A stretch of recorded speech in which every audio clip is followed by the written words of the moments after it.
So I was a bit, to be honest, a bit afraid to use crystal meth because I had heard, like I was also introduced to this by mostly American anti-drug propaganda, which says if you take crystal meth, like I was a U.S. high school student in the late 80s, so this was, I think Reagan was still president, so it was like, just say no, and if you take crystal meth once, you will automatically be addicted, like forever. Right. That was kind of what I had in mind, which is total bullshit. I mean, Yeah. But so I asked my grass dealer, at the time marijuana was still illegal in Germany, can you help me find, like, I just want to have like one sample of crystal meth.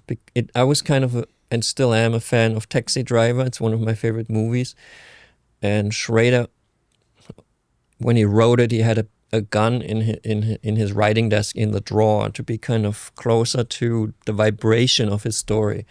So I thought it's good to have like a gram of crystal meth like with me. Yeah. And but she said no, I don't want to bring it, because she was a weed dealer, and weed and crystal meth, they don't go together, like they're totally different animals basically. But she said, I know a guy, he has crystal meth, and then she asked him, and he actually brought me a 1 gram, and he brought a Xerox copy of the old Pervitin patent that they made on methamphetamine. He Xeroxed that and gave it with the gram without knowing that I was researching this book. No shit. Yeah. So he was like some kind of crystal meth dealer that was like a history buff or freak or whatever, and wanted to educate where it comes from. It's kind of funny. I don't. And I took it also to try it. What was it like? Versus, like, what did you expect it to be like? Because usually those two are vastly different. Well, I know the effects of amphetamines, just like legal amphetamines, but also illegal amphetamines. So I was expecting it to have this effect, but stronger, and that's exactly what it is. So the effect in itself can be quite interesting and pleasurable. And, you're not going to feel bad on crystal meth, while the high lasts. But the problem for me was once the high receded, I actually felt worse than I had felt before I took it. And that's something I don't like. So it didn't really become my drug, basically. I thought this coming down effect is a very bad structure for like a drug effect, basically, which is different with a psychedelic drug. You have the problematic experience in the beginning when the psychedelic drug starts to kick in, but then once you're stable, it's going to be great, and there's no like hang up afterwards. Yeah, I think that feels much healthier. It does. To me. It does. Yeah, it feels almost psychedelics and mushrooms and LSD. They almost feel like godly, like you're getting closer to God in some way, and cocaine and crystal meth and stimulants almost feel like the devil. It's like you're going to hell, and because it borrows it sucks up all your dopamine. So you feel like dog shit when you're done, and you either need more to keep that thing going, stay on the wagon. It's quite horrible, actually. Or you're gonna dive off head first. So what else did you actually get a hold of any of the Pervitin, or how do you say it, Pervitin? No, I've never taken it myself, because my friend, he took everything he found. It was actually a couple.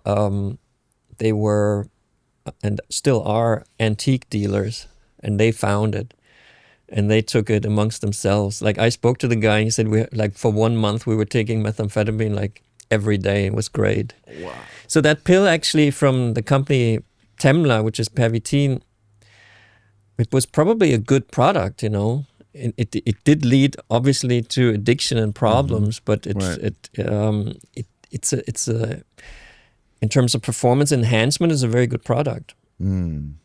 Yeah. Seems like it worked. I mean, no, I mean, in the end, it didn't really work, but it works for specific tasks while it happens, but it doesn't work in the long run. It works in the short run, but not in the long run. And a war was in this case a long war.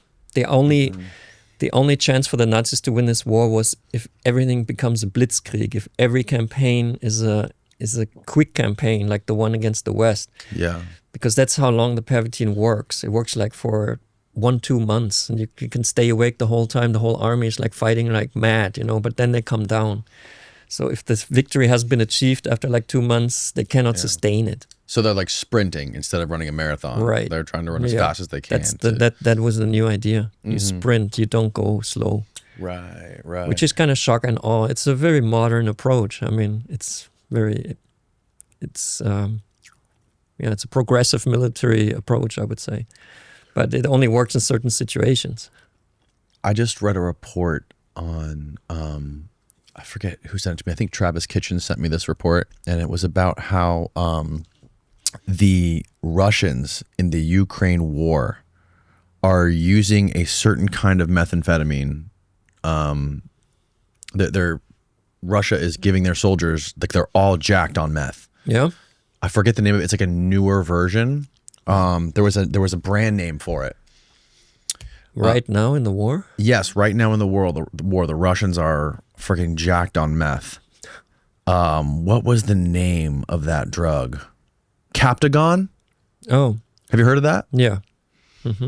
Captagon is interesting because Captagon was made by the Assad regime in Syria. That's how they kept themselves in power.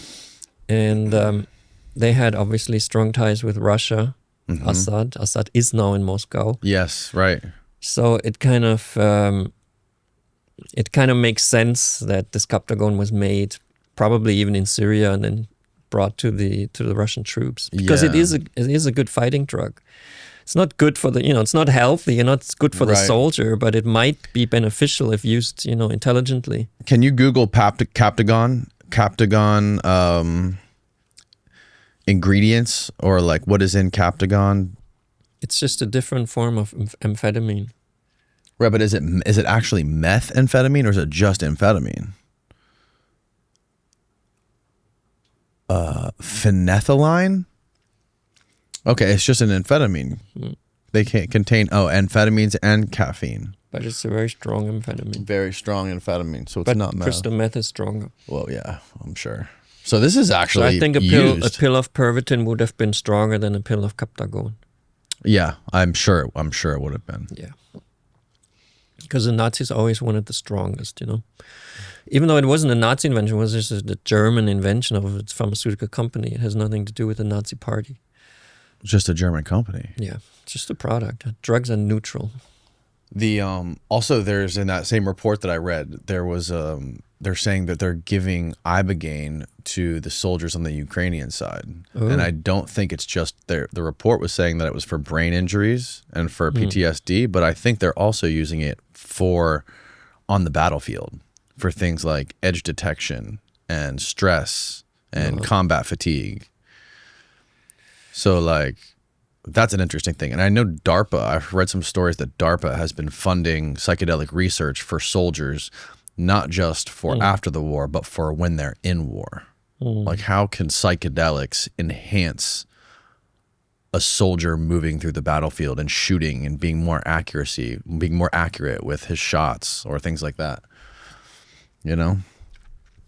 I spoke with the doctor of the Orlando Magic team after the NBA game about psychedelics, whether it's good also for a basketball player.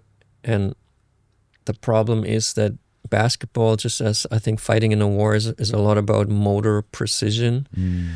And that could be not enhanced through psychedelics, which maybe make you think too long or, on the battlefield, I think you have to react. You don't need complex thought processes. I think you need it maybe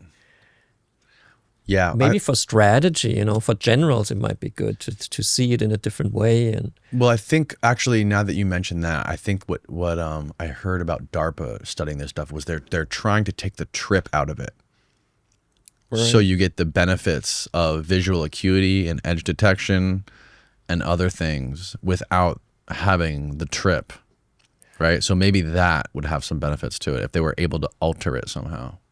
Yeah, this story only says that they're using it for PTSD and anxiety. But what I read and what I heard from Dana was they're using it. He's trying to fly it into Ukraine, and with other stuff that David Nichols is working on with DARPA, trying to take the trip out of this stuff for enhancing soldiers on the battlefield, like while they're in That's very combat. interesting, especially with Ibogaine, because Ibogaine is so unexamined yet, and but I would imagine that it's probably quite healthy for the brain to use Ibogaine. So an army on the one side using amphetamines, if it's true, then this would be the Russian army, and another army using Ibogaine is, of course, looks much better for the Ukrainian side, because it's a much smarter, more sustainable way of being. Yeah. Because Ibogaine is good for your brain, while amphetamine is not good for your brain. Not in the long term, right? Yeah.